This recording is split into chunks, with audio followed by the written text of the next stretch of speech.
Hey guys, Ramesh here. Welcome back to React Hooks Spring Boot Crude Full Stack Application series.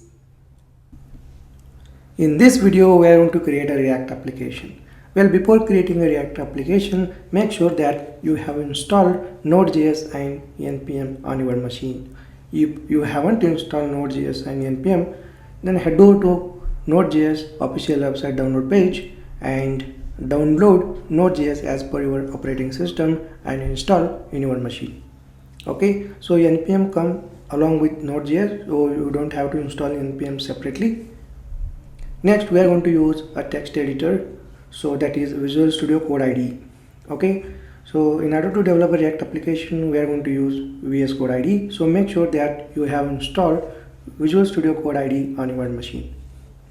Okay guys, if you haven't installed Visual Studio Code IDE yet, you can go ahead and visit official website of VS Code, and you can go ahead and download VS Code, that is Visual Studio Code IDE, as per your operating system.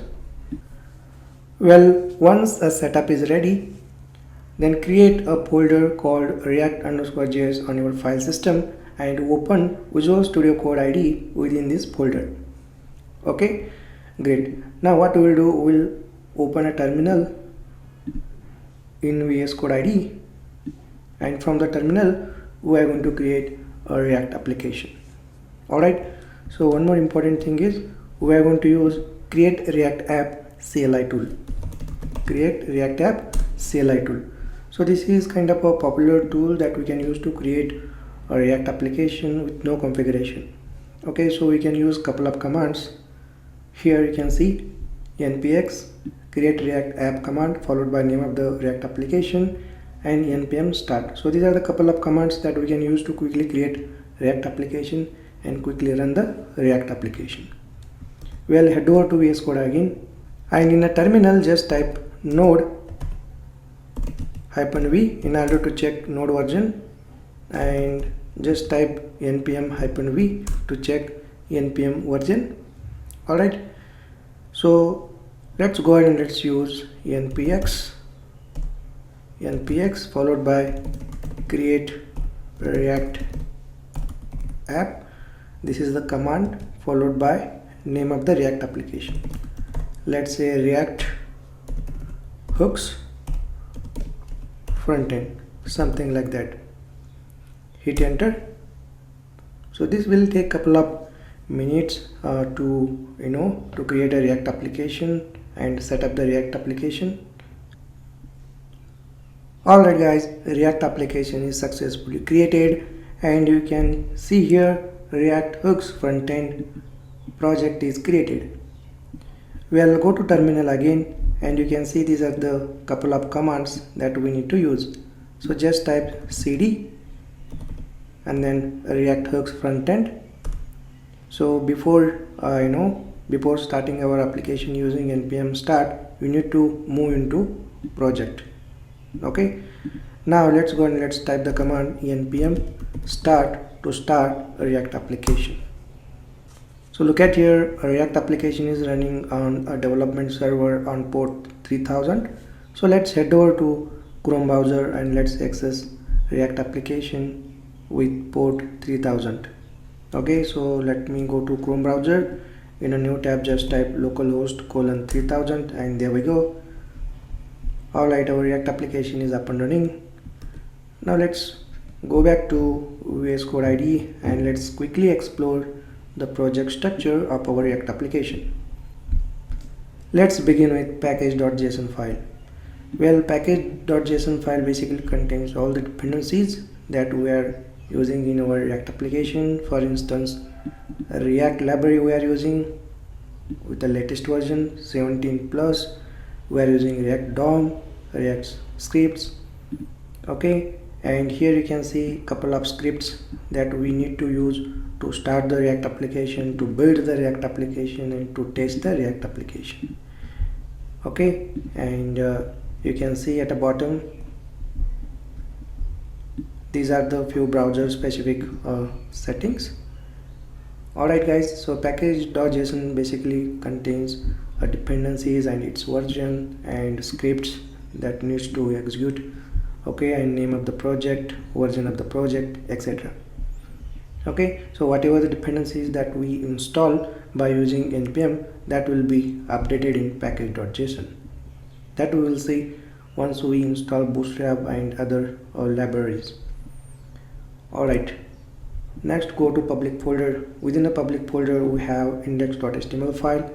So this is a very important file, guys. In React application you can find only one HTML file, that is index.html file, because it is a single page application. And if you can go inside a body section, you can find a div element over here, div element with id root. So whatever the component that we are going to build in our React application, that will be dynamically will get updated within this div. Okay, great. And this id that we are going to use in one of the file, that is index.js. so look at here.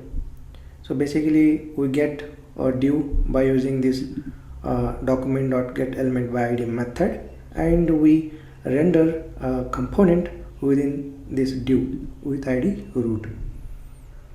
Okay, great. And most of the time we don't change index.html page. Sometimes we may change a header section, like we may add some scripts, links, external links or css links, but definitely we don't change a body of this HTML file. So next we have node_modules folder. Well, whatever the packages and libraries that we install using npm, that will go inside node_modules folder. So this is for only development purpose. Next, move to src folder. So within src folder you can see index.js file. So this is the entry point of our React application, guys, and you can see this is the main very important method, react-dom.render. So this render method basically render app component. App component is basically our root component in our React application. Okay, and react-dom.render method will render this root component called app component. So this component will be rendered within this DOM element. Okay, so we have seen a div in index.html page right here, and this div contains id root.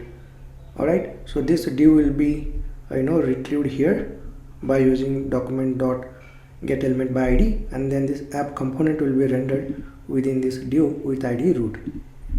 Okay, next we have app.js. So this is the app component, and it's a root component basically. So whatever the component that we create in our React application, that we will import within this component. Alright guys, these are the few important files and folders in our React application. Okay, so let me recap what we have done in this video. We have created a React application using create React app CLI tool, and we have started React application, and we have gone through some of the important folders and files in our React application. Okay, so in next video what we'll do, we'll install Bootstrap CSS library in our React application. Okay, I will see you in next video.